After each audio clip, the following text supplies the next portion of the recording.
Dear viewers, TET issue নিয়ে মাননীয় দেবেন্দ্র প্রতাপ সিংয়ের তরফ থেকে বেশ আশাপ্রদ একটা বক্তব্য শোনা গেল।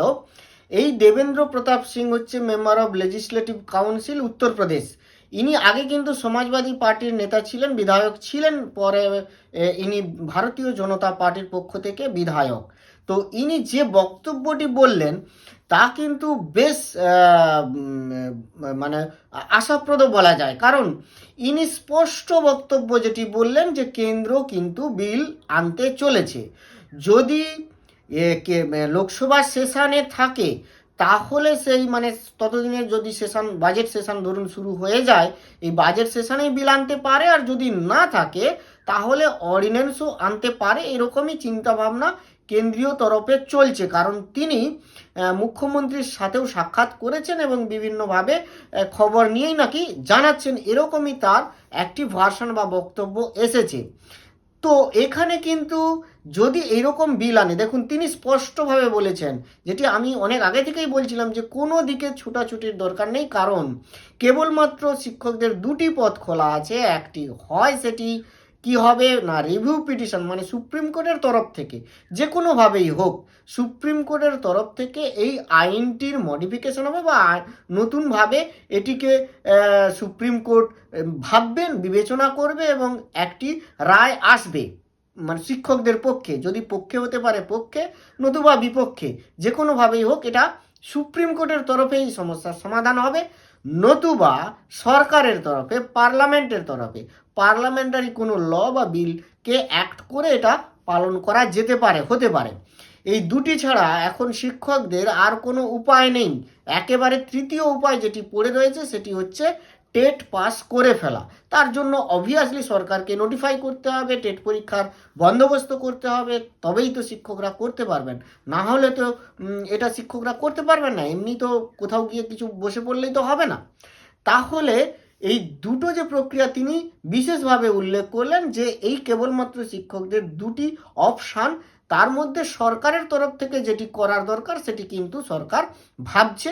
এবং তিনি এটিও জানালেন, আমরা দেখেওছি সর্বপ্রথম যে পদক্ষেপটি নেওয়া হয়েছিল সারা দেশব্যাপী, তার মধ্যে একমাত্র সর্বপ্রথম নিয়েছিল কিন্তু উত্তরপ্রদেশ সরকার।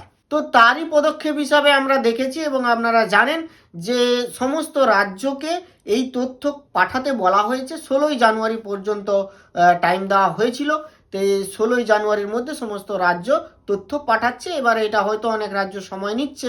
তো মহারাষ্ট্র রিসেন্টলি, এটা 21শে জানুয়ারির খবর, সেই খবরে যেটি বলা হচ্ছে, Maharashtra begins data collection to assess impact of retrospective TET mandate. Maharashtra এই টেট ম্যান্ডেটের অনুযায়ী তারা ডেটা কালেকশন করার জন্য নোটিশ ইস্যু করেছে এবং তার ফরম্যাটও দিয়েছে। তবে যা মোটামুটি বুঝে দেখলাম, আমরা যে ফরম্যাটটা দেখেছি বা আপনারা যেটা দেখেছেন, সেই একই রকম ফরম্যাট এই মহারাষ্ট্র সরকারের ওখানেও গেছে। আমরা তো এখানে বিভিন্ন সেগ্রিগেশন অনুযায়ী বিভিন্ন এজের টিচারদেরকে ভাগ করা হয়েছে, তাদের তথ্য নেওয়া হয়েছে, এবং 2011-র আগের টিচার, 2011-র পরের টিচারদের তথ্য নেওয়া হয়েছে। একইভাবে মহারাষ্ট্রও এইটা যা খবরটা এখানে বলা হয়েছে, এই খবরটার ভিতরে আমি যাচ্ছি না, আর পড়ে এটাকে পড়ছি না। তো ম্যাটারটা কিন্তু ওই একই রকমভাবে সেগ্রিগেশন এজ অনুযায়ী করা হয়েছে, এবং 2011-র আগে কতজন আছেন, 2011-র পরে কতজন আছেন, মোটামুটি এইরকমই, একটু 19-20 হয়তো হলেও হতে পারে।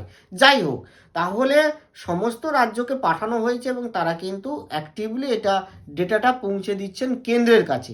কিন্তু এবারে কেন্দ্র কি করবে সেটা নিয়ে একটা সন্দিহান ছিল, সবাই সন্দিহান যে কেন্দ্র এটা নিয়ে কি করবে। তাহলে কি পরীক্ষার ব্যবস্থার কথা আবার রাজ্যকে বলবে, না কি করবে? সেখানে দেবেন্দ্র প্রতাপ সিংয়ের যে বক্তব্য শোনা গেল, তাতে অনেকটাই একটা আশাপ্রদ বক্তব্য, যে তিনি বলছেন সরকার কিন্তু এটা নিয়ে পজিটিভলি ভাবছে এবং বিল আনার পথে আছে সরকার।